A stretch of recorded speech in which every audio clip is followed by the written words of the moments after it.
So after talking about Iran and the national security and the economy, now we will move on to the ending session of these 2 days of this amazing conference that opened a window for us to so many different disciplines and fields.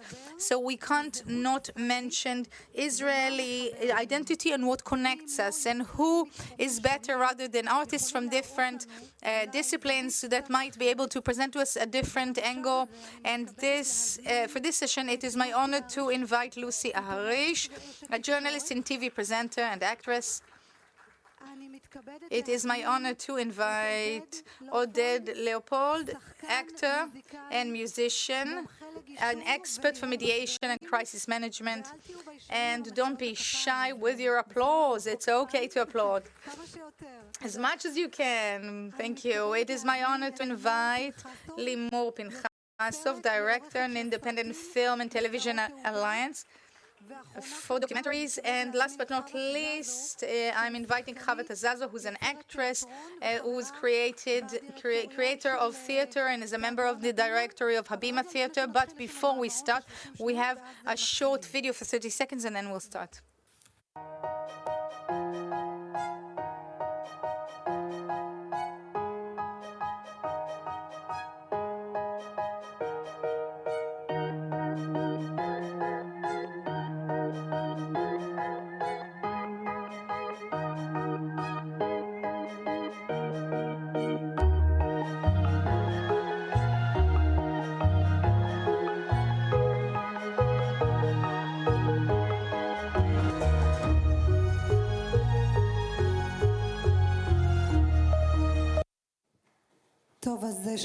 Okay, hello everyone. Thank you for being here. We will start with Lior's survey. There was a point there that surprised me quite a lot, which was the optimistic point. We talked a lot in this conference about Iran and the threats of Israel, etc. But so maybe we'll try turning this session into more optimistic, and I hope I will have your help here. And the point was that more than 70% of Israelis want their children to stay living in Israel. And despite the cost of living and rockets in Iran, Israelis still want to stay and live here. How would you explain that? Lucy, let's start with you. First of all, hello, everyone. I mean, what do you mean, how do you explain it? That's home. And as much as home is difficult and you have difficult hardships at home, you never just get up and leave home. And I think that at the end of the day, despite the fact that the conference here dealt a lot with Iran and security and all the threats that are upon us from outside, upon this little state, I think the greatest threat that we are facing is the internal one, the chasm, at the end of what Leo said, he mentioned the tribe speech by Ruby Rivlin, which was a formative speech to everyone who listened to it at the time. And I think that this chasm would eventually affect those outside threats. I think that not for nothing that it is that those are other countries from outside saying it is now falling apart from within. All we have to do is keep patient and wait for that moment to arrive. The Israeli society, I think, today is dealing with a very deep crisis within itself. I think that today the Israeli society, if in the past the question was secular, orthodox, right, left, center, it's not the discourse anymore. We are now in conservative versus liberals. It's now Democrats versus conservatives. I think that this story where you don't let go of your home, you don't let go of your parents, you don't leave them no matter what, when you grow up in a good home with good values and good traditions and good culture and good education, there are crises. And during times of crisis, you don't just leave home. You fight for your home. You fight for your home to, build itself, rebuild itself. And it explains the fact that Israelis understand at the end of the day that we have no other country. So, Oded, do you agree with Lucy, or do you have any other sort of thoughts about that? I don't know if I have other thoughts, but maybe a bit, I would filter out optimism, but maybe it's also because they have nowhere else to go to, no other home to go to. That's also a possibility, at least for some of them, at least for most of them. I know that I grew up in a home that did educate me that this is home, this is the place. But I think that we have here such an event that is much greater and bigger than its parts that we can see. And to me, it's much bigger than the judiciary reform or the question of state and religion or right or left. There is a revolution here in the national identity conception that is very central to our society. Let's call it the secular Zionist Democrat liberal group that is understanding it's no longer the main highway of this society, and it has become or should become a sector and start behaving like a sector. Exactly the same as the Zionist Orthodox, or the ultra-Orthodox, and demanding its rights and its freedoms as a sector. And we're now looking at the opposition, and there are it's made of components that are completely crazy, like Gideon Sa'ar, Merav Michaeli, Yair Lapid, Benny Gantz. And if we also take the prism for people who are not in the game at the moment, Bogi Elon, Ruby Rivlin, Dan Meridor, Benny Begin, it's not right, it's not left. It's secular, Zionist, Democrat liberals who find themselves today without identity, and they are excluded, in fact, from leading the country, and they see the sectors that up to this point, when we were, let's call it the mainstream, we were willing to accept and carry on these sectors. And today, when they are leading the country, we say, well, now we need to start behave or treat ourselves as a sector, or else we will be living in a country that we don't want to live in. Limor? Maybe I will bring back optimism. Maybe less politics, but it's impossible to ask such a thing. It's impossible. I mean, the whole conference here is about politics. I mean, the colors of this panel even are political. Come on. It's part of the discourse, the diversity, the Israeli mosaic. So, Limor, let me say this. I had the privilege to document and escort a young man being taken out of an ultra-Orthodox cult, Levtaho, it's called, Pure Heart. And all of the sewage of the state converged into this place where nobody helped, nobody wanted to help, all the authorities. And then we were successful. And he came to Israel. And apropos of why we don't live, because it's amazing. The Israelis are amazing. It's unbelievable. People brought him cakes and bought him socks and took care that he'll have scholarships to study. And people came to tutor him. A driving teacher gave him driving lessons. I mean, these things suddenly. You say all of the authorities were horrible. They couldn't care less. They were they just uncaring to his terrible fate. But when he arrived here, once he was here, all of us, our brothers, our neighbors, our friends, we are an amazing people. And maybe that is the reason we eventually stay. And maybe this is the aspect that is a bit more optimistic. By the way, when we brought his baby after him, it was also the same thing. So the Ministry of Foreign Affairs was completely uncaring, and nobody cared, and nobody wanted to help, and good people who are us. And this is my pride, this is my force. That is what making me stay here and being creative here and raising my kids here. Hava? I want to present another aspect. The question in itself is so privileged. It's a question of a very high privilege. Not you yourself. I mean, even the survey that was asked. It's the discourse. It's the media. People want to leave.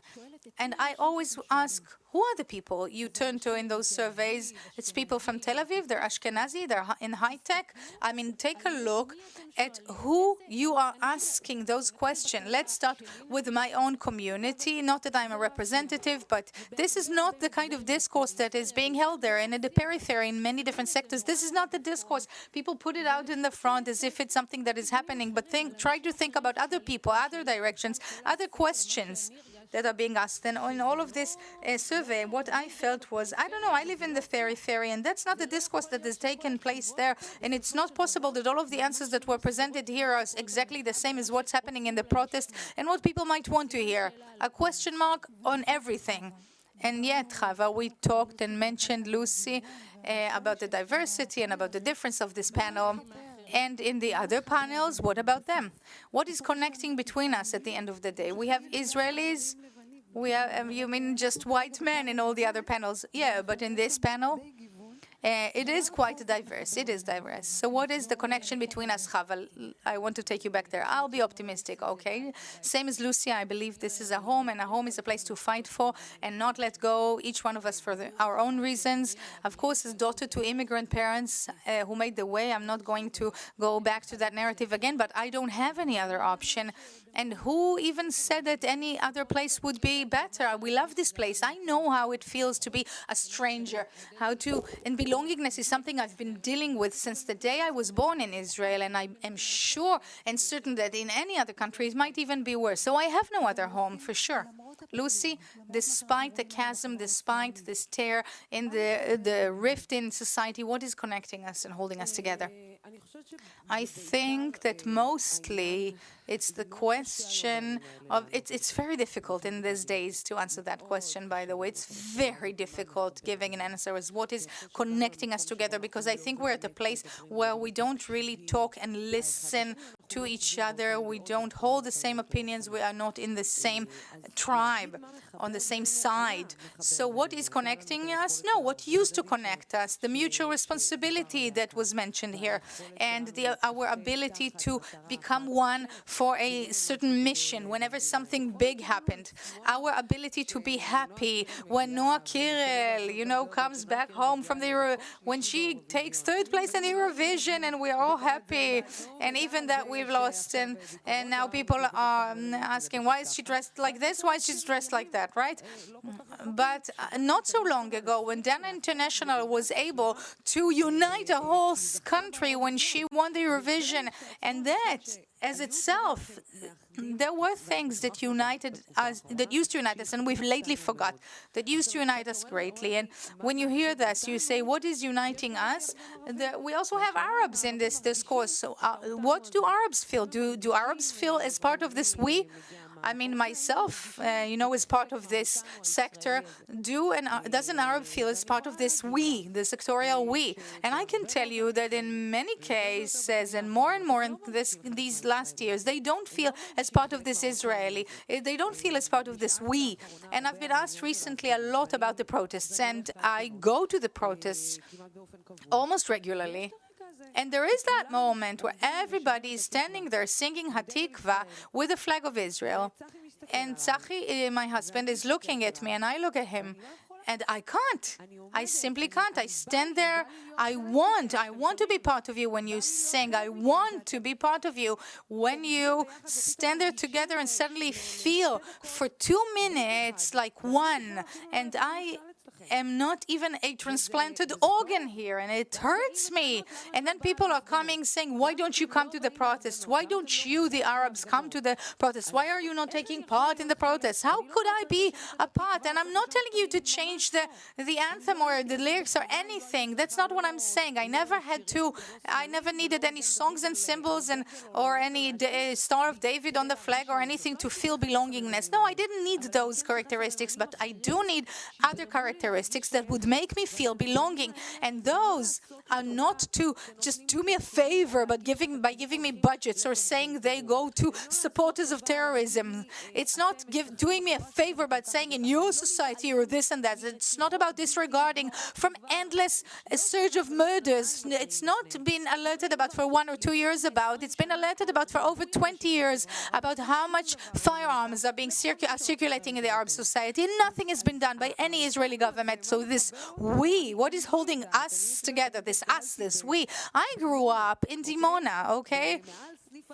Over the Likud branch in Dimona. You can't have any more anything that is connecting you more than that for a Muslim girl living in the periphery and the woman.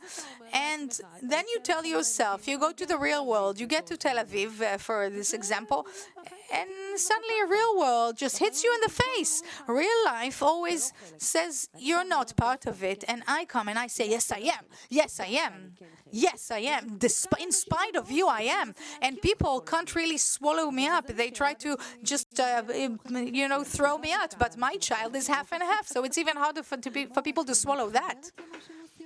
Limor, do you feel what Lucy is saying from your place as the director, for someone who's a creator? Is it someone that you meet in your work? Of course, all the time. In my existence, I think I'm the only Bukhari descendant director in Israel. I'm a woman, right? In most of the rooms, we are alone, and despite the fact that now the Uvda program has lots of women working in it. If you didn't know, then Limor works in the program of Uvda. So in my creation, in my work, in my art, I am drawn to these stories. I document a lot of the people who feel not that they don't belong. We connected over the story of Yosef Salacha, may he rest in peace. You get to the most Israeli family, the most belonging family, and all the time, just as Lucy said, they constantly hear, "You're not from here. You are not ours. You don't belong." This case was even worse. They tell them your Judaism is doubted.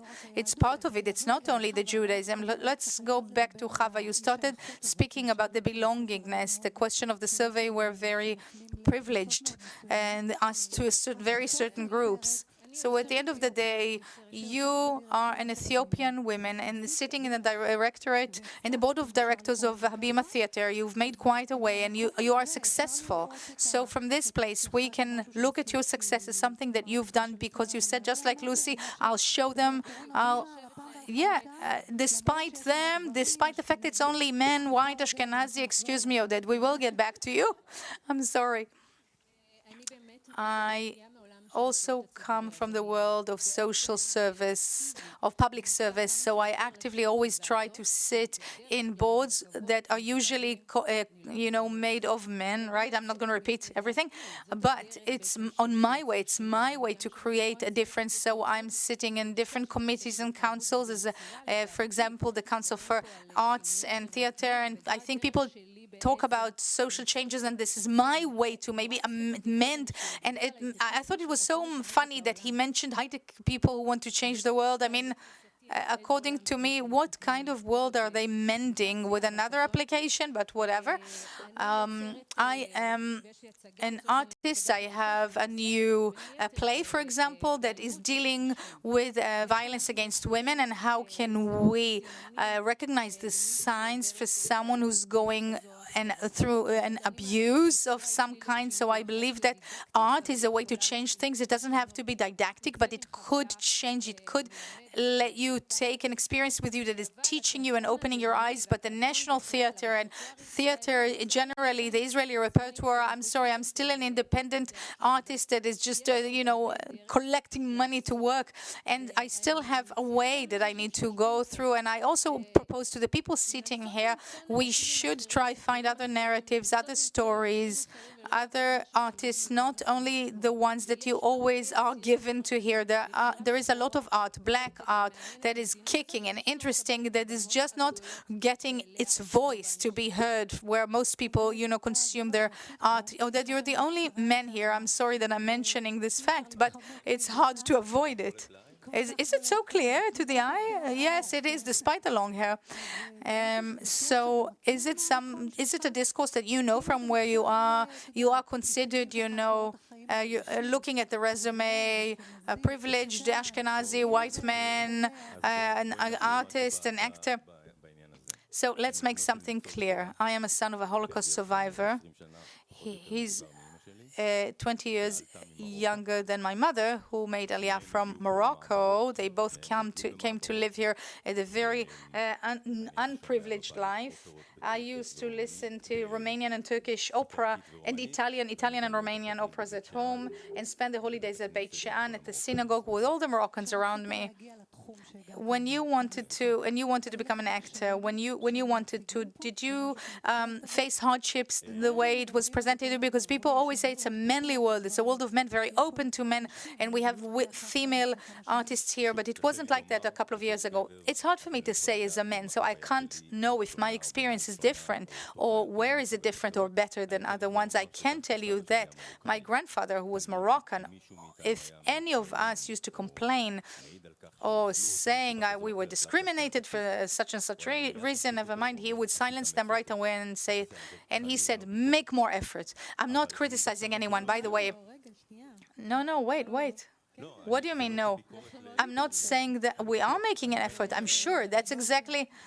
I'm talking about my own personal experience and the way that I was educated facing that. But I also said, I don't know. I think it was like, never cry about your fate. Just get up on your feet and keep working. Don't bring yourself to always crying. But people...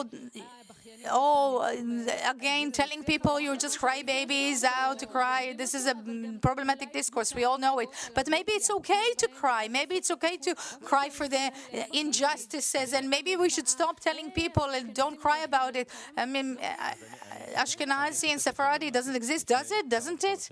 Let me share something with you. I've had the privilege a couple of years ago to take part in a group that, in fact, won a bid by the Prime Minister to promote discourse between the Ethiopian descendants and the police stations in such cities where you have a large Ethiopian population. And we moved on from the police station to police station all over Israel, and we've created a dialogue. First of all, we've worked both with the police and with the community, and then we created a dialogue and connections between them. Some places it worked better than others.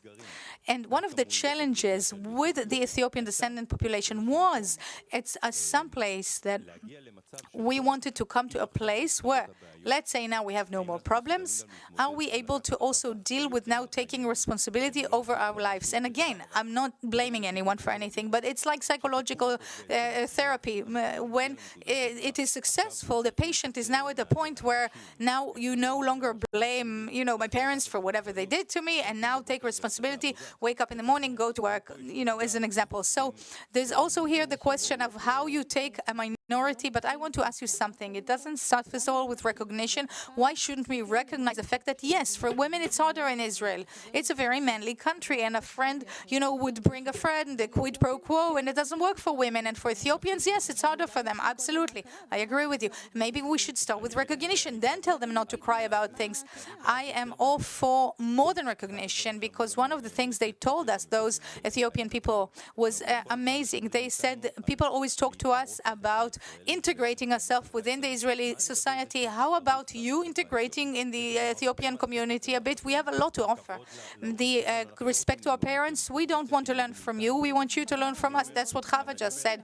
So even more extreme than that, the Israeli society should open itself into those societies and communities rather than integrating them. So integrating within them. The greatest asset people have in Israel is the people. It's the diversity, and we don't use this diversity well enough, and it's not emphasized. We always try to hide it and conceal it, which is the greatest mistake performed by Israel.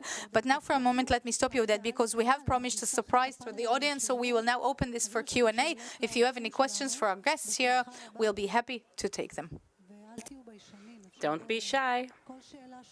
Any question that comes to your mind, please feel free to ask. Would anyone like to ask a question? Be brave.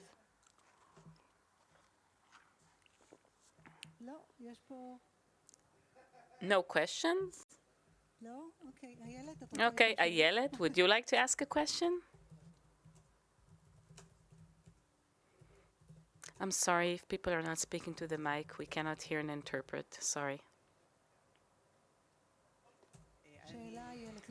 A question, not compliments for Roni. Please, Ayelet. I am so enchanted by Roni. I read her posts and we talk, and through her, I got to know the community.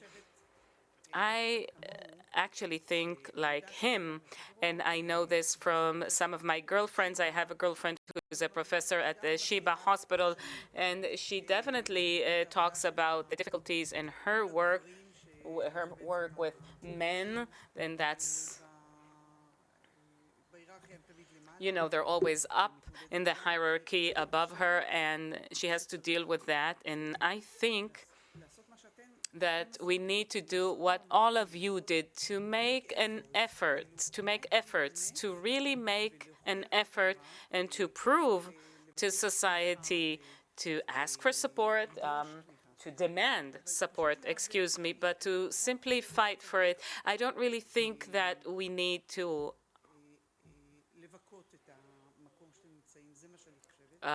lament over the place you're at. That's what I think. And is there a question you'd like to ask, or a question? You don't have to.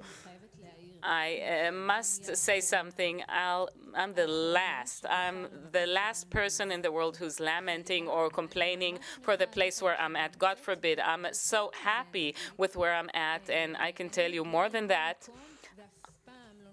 I reach everywhere, and I never let the environment make me feel like I don't belong. That's my war. That's my battle. But it's very difficult for me because beneath the surface, what I get, and I'm used to hearing this, if you just make the effort, you'll succeed. You have to understand that from the outset, somebody who comes from a certain place with a certain address that pretty much determines the future of that individual has to work 1,000,000 times harder. So it's not fair. It's not fair that for a kid who grows up, let's say in Herzliya, it's easier for such a person. You need to understand that, to accept. Don't tell us make the effort. You need to change the system.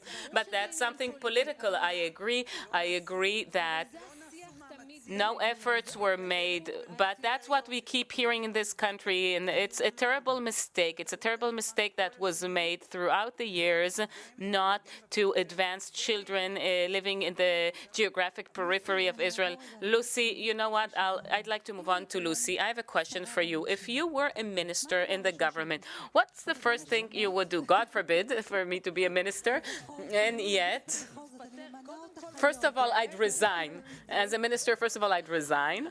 But if I were a minister in the government, well, first of all, I think that, first of all, I'd bring back the word equality. Make it present everywhere.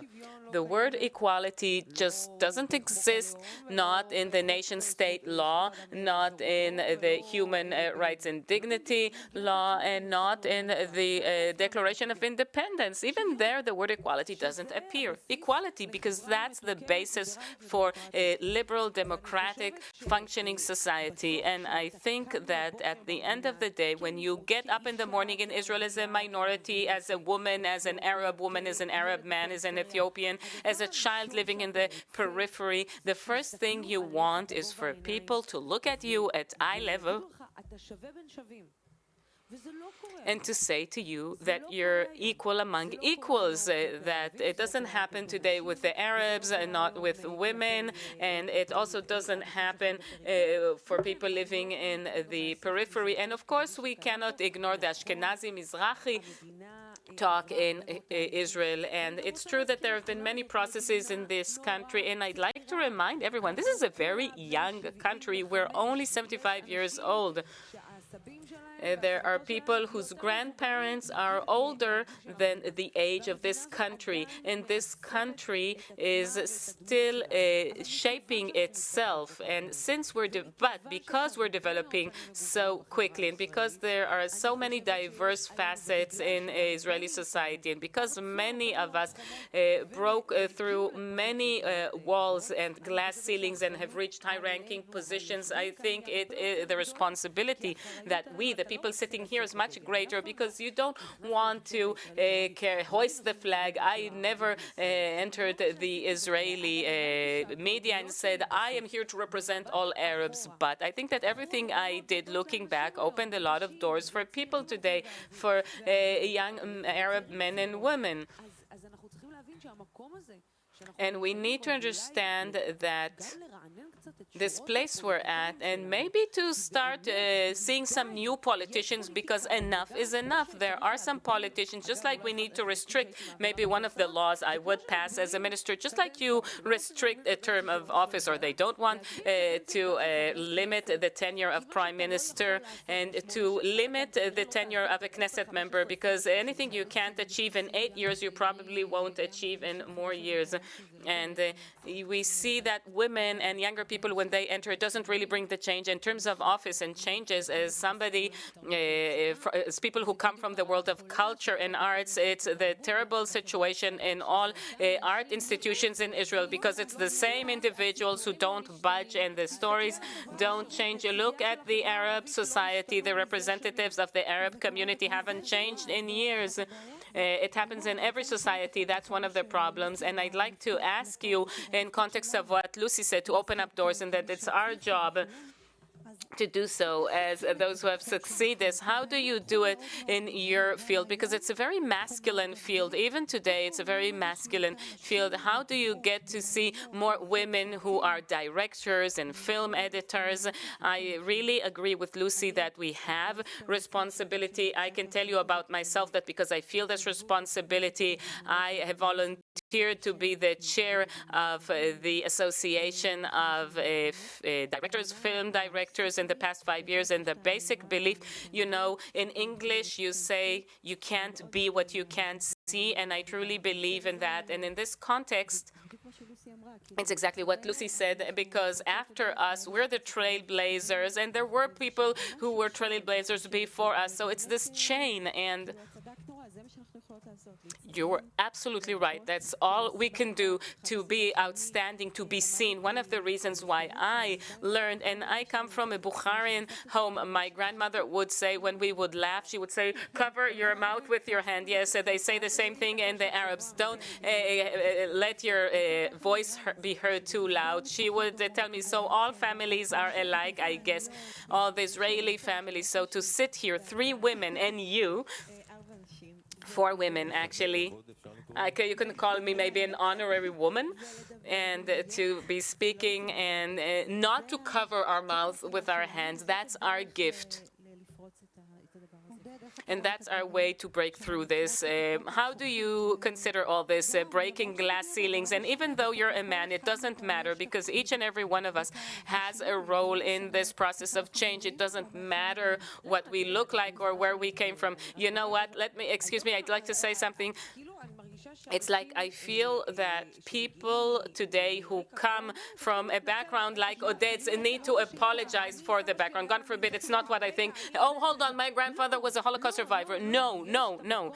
There is this place, and I think that this core to find the Israeliness, it's something we must all do. He doesn't need to apologize and to find these Holocaust roots. Should only apologize for being a man, yes. But excuse me for saying this, he doesn't need to find his Holocaust roots in order to justify the fact that he also faced a difficulty. What I meant is that, he as a man, it doesn't matter who he is or where he came from, we all have a certain mission to change, each from our different positions. So I'd like to say something which pertains to everything that was said here in the context of minorities. And I think that what's happening in the Arab society, I don't know, and I hope that everybody feels that pain in their hearts, because if we don't resolve that, that means we're in a big, big problem. Just a few minutes ago, I mentioned this event, so it's still fresh in my mind. We have here in Israel a constitution. We just forgot about it. Anybody who would ride a municipal bus 20 or 30 years ago, especially in summertime, could see it every day. It was tattooed on the arm of a Holocaust survivor who would take the bus. That was our constitution, and it was tattooed on their arms, and it kept reminding us that we are a country where people, every person was born in the image of God. And this is a country, and I think it's inconceivable that there's any other country in the world where minorities feel more free, more liberated, more comfortable than in this country. That's our constitution, and the fact that we can no longer see these people among us, that they're disappearing from the landscape. As a result, we forgot that, and this is what we need to remember. And I think that this is the solution to everything that was said here in any context. It doesn't matter which sector or which minority. Thank you very much. On this optimistic note, we're going to conclude this session. I'd like to thank all of you for coming, and it was very interesting, at least for me, so thank you very much. And thank you to all the people who came to this conference, to these 2 amazing days in which we learned so much.